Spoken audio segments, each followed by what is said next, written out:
Ang feeling mo tuloy, parang hindi na yun love eh. Mm. Parang sobrang nasasakal ka na Yeah, or o kaya ubos na ubos ka na. Yung naririnig Kaya po nga. natin in Tagalog na said na, wala na akong maibigay.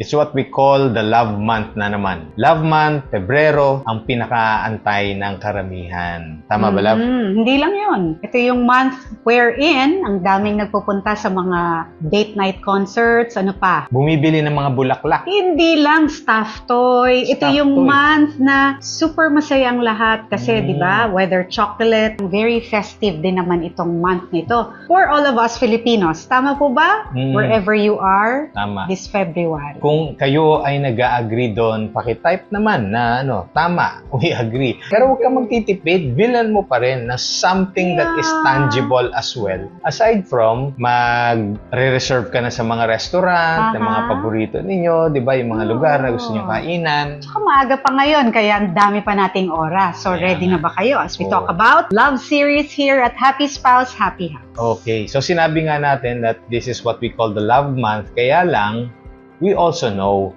na ang love month naman ay hindi confined sa isang particular month. Once that you have committed sa iyong asawa, to love her or to love him, ito ay panghabang buhay. But then, we do it every year.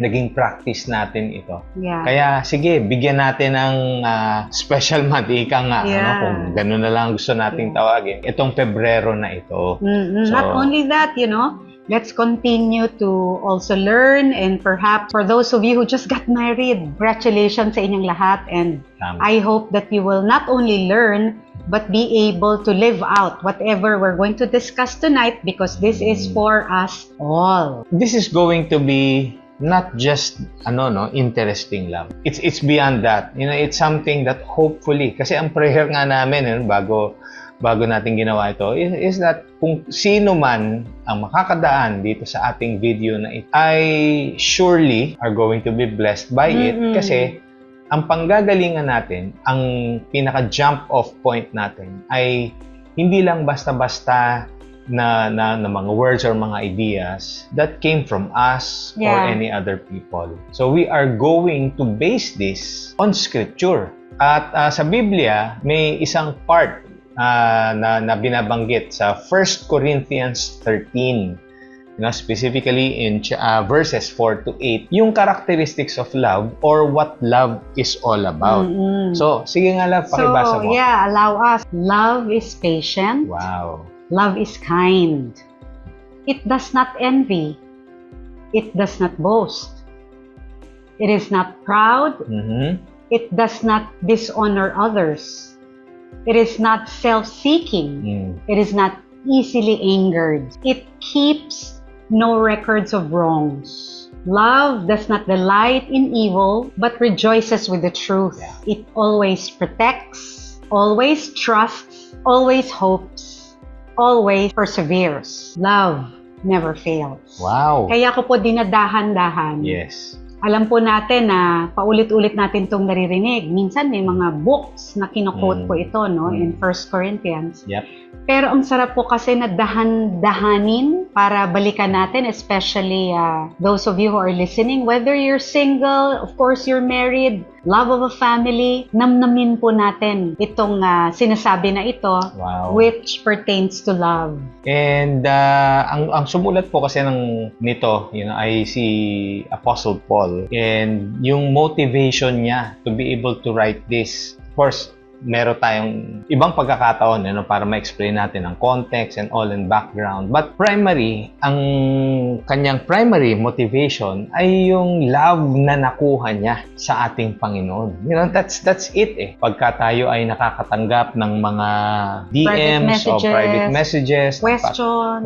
At meron tayo ng mga kasagutan natin sa mga pinapapayo, yung mga payo on video natin, ay nararamdaman natin na oo nga, siguro meron talagang kulang. At sobrang na-identify natin yun. Kasi si Paul, paano niya masasabi na yung ganito dapat ang klase ng pagmamahal, how he received it, how he can be able to give it as well. Lalong-lalo na sa mag-asawa, ang hugot natin ng pagmamahal ay hindi sa ating dalawa lang. Kasi sa totoo lang, pagka tayong dalawa, yung love natin, sa human kind of love that we can give and receive towards each other, mauubos din yun, Sometimes may hangganan din siya. We suck it out from each other to the point na ang feeling mo tuloy, parang hindi na yung love parang sobrang nasasakal ka na. O kaya ubus ka na. Yung naririnig po natin in Tagalog na said na, wala na akong maibigay. So, ayusin natin ngayon yan, yung mindset natin at yung pananaw natin tungkol dito sa love. Ano ba itong love na ito? Yeah. Yung love na ito, to use a Greek word, ay yung agape kind of love. In other words, ito yung unconditional love. This is love in action. It is unconditional in the sense that it does not depend on the one being loved, but on the commitment of the one acting out, di ba, that love. Ako, mamahalin kita, love, dahil, ito yun eh. Wala akong ibang motivation na nanggagaling sa totoo lang, di ba? I thank God that you are my spouse, you're my wife, but the primary reason why I can love you this way is because I have received love from the Lord. Okay? Na in the same way, ganun din. Yeah, parehas din yan. So kung ano yung sinasabi na meron tayo binigyan tayo ng pagmamahal na yon. Kaya lang minsan, alam nyo, magulo po kasi totoo sa world, So, nawa-water down o kaya nabibigyan ng ibang meaning. Itong love na sinasabi natin. Kaya, allow us here at Happy Spouse, Happy House to encourage you. Lagi po namin ditong sinasabi na bawat pamilya may pag-asa. So now, if you're hearing this for the first time, we want to encourage you that this is the kind of love that, God has poured upon us. Not perfect tayong mga tao, but we, love our spouse and our family, the people around us. Kasi again, ibinigay niya sa atin yung unconditional love na yon. So, love in action, kabaliktaran ng unconditional love ay conditional love. Dapat kasi ganito. Pag ginawa ko sa'yo to, dapat ganito yung makuha ko. Hindi po ganon. Oo nga. Yung love like this have given up on seeking their own status and satisfaction. So again, we should be an other first person. Now, sigurado, yung naririnig nyo na itong part na ito, somehow maybe some of you will disagree because now you're thinking at sinasabi nyo na kasi hindi ganyan. Okay, so yun na nga, nandun na po tayo. Hindi ganon yung asawa nyo. Hindi ganon yung natatanggap nyong pagmamahal. So if we're talking about unconditional love, you will love him or her. Diba? Regardless. So, hindi mo iintayin Oo nga, ganun nga yung asawa mo. Ipakita mo ngayon sa kanya. Namamahalin mo siya regardless. Okay, now, kung may mga bagay na, nasasaktan ka na, may ginagawa na siya, ganun pa ba? Mamahalin mo pa siya? So, that's where our counseling comes in. So, that's another story. But, ibang topic naman yan. But we can just give you ito mismo pag-usapan natin. Mahalin mo ang asawa mo na regardless. Diba? There are no conditions. Okay? Oo, so, tsaka I'm sure love. Diba? Like kami din po ni Chico, when you started, talaga namang hindi lang best foot forward. Naiintindihan mo na mahal ko ito. To the point nga na nagkita kayo sa, diba, sa harap ng altar and then nagbigay kayo ng commitment na yan because of that kind of love. Are you someone who is getting irritable? O kaya napoprovoke na, they get their own way. Basta kailangan ganito ko gustong mangyari, ganito dapat. Oo nga. So, again, hopefully hindi maging obstacle yung inyong marriage journey. But it is something that you will look forward together, that you will last long. May pinagdaanan kayo. May mga seasons talaga.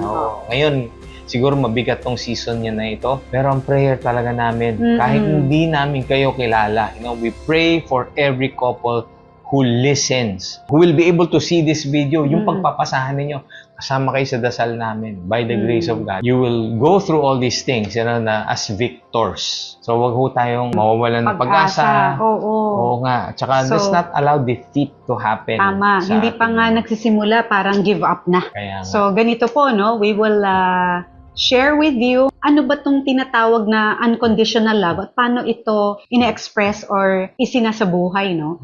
I-consider natin ito.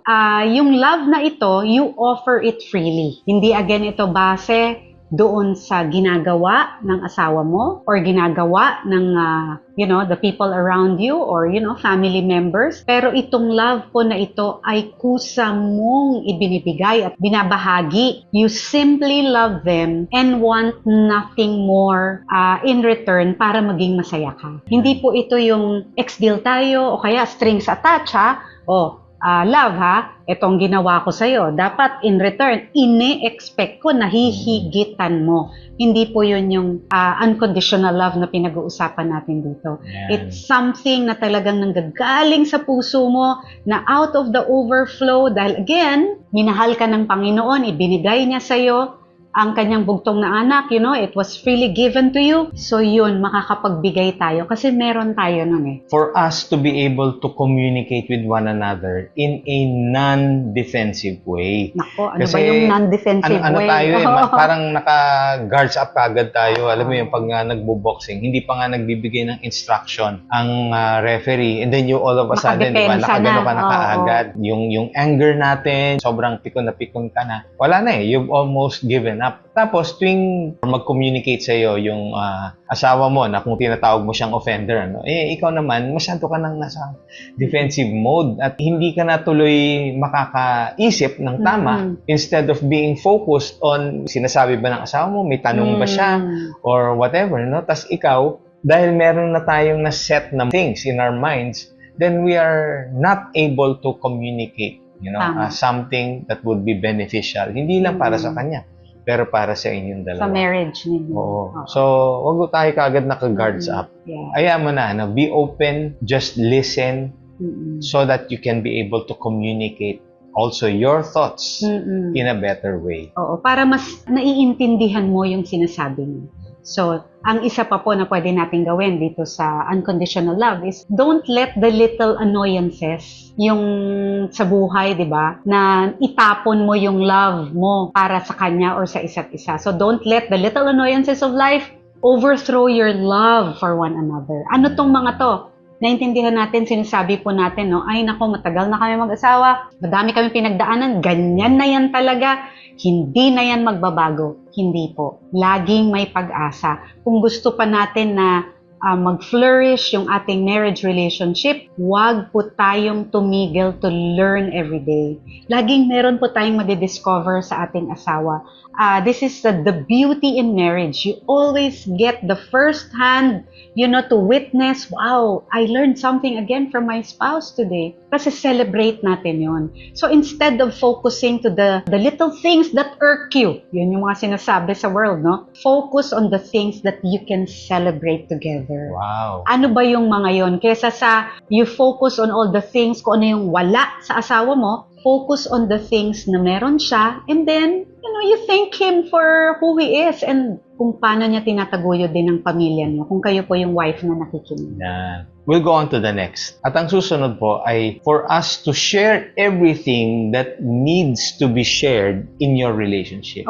Meaning, lahat ng bagay, hindi tayo yung we will overpower one another. Hindi tayo yung ako lang gagawa, it is shared between the two of you. Kasi kung hindi, bakit pa tayo tinawag na mag-asawa? Kung hindi ho tayo magtutulungan. We share in everything. Decisions that we make in life. Diba? Lahat. Ang dami nating klaseng mga decisions na kailangan nating gawin. Decision sa gastusin, decision lalo na sa pagpapalaki ng mga anak, kung kayo ay may mga anak na, decision nyo sa trabaho, hindi pwedeng basta-basta na lang na, ayoko na di ba? Hindi, teka lang, pag-desisyonan yung dalawa yan. Tama, share dapat. Decision nyo, kung paano kayo makikitungo, di ba, sa mga magulang nyo, mga in-laws ninyo. Tama po. At kayo din makakapagsabi, ano pa ba yung mga bagay na kailangan nating i-share, di ba? Things that needs to be shared in our relationship. You share your thoughts. Diba? Aspirations. You share your feelings. You share your dreams. Frustrations, pwede din nyo i-share yan sa asawa. Huwag mong solohin kung ano yung meron ka, tapos hindi ko nasabihin. Kasi, total, sosoplakin din naman. Hindi. Share. We share everything. Share. Tama. Okay? Don't forget to share. Oo. no secrets. At pwede pa nating i-add ay, let's pay attention to how we express this love na. Kasi marami pong factors. Syempre, yung mood, yung sinasabing tone of voice, tapos syempre kung saan nanggagaling, laging merong sinasabi, hindi mo naiintindihan yung pinanggagalingan ko. So, maging conscious po tayo dito sa mga bagay na ito. Kasi maliliit lang po ito, pero ang laking bagay po nito, especially when we show love to one another. So, consider po natin yan, yung manner natin on how to express this love. Ang iba po sa atin, ang love language nila, no? They send gifts. Ang iba, pinagluluto sila, di ba? Pinagsisilbihan.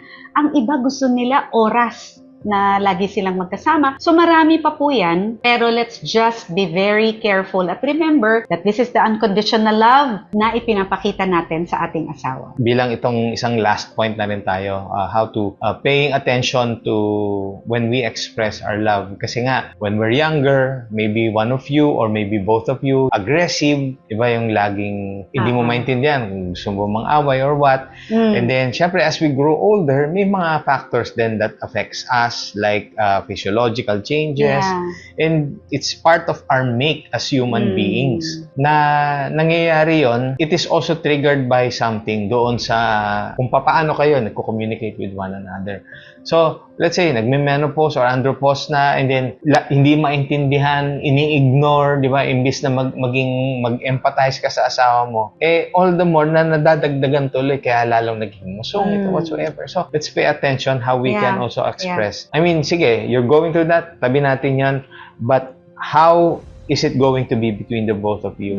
Ba't kailangan laging nakangiti, masaya? Kaya ba natin yung gawin? Kaya naman. Pag-usap. Yeah, maybe you're again saying na madali sabihin ninyo.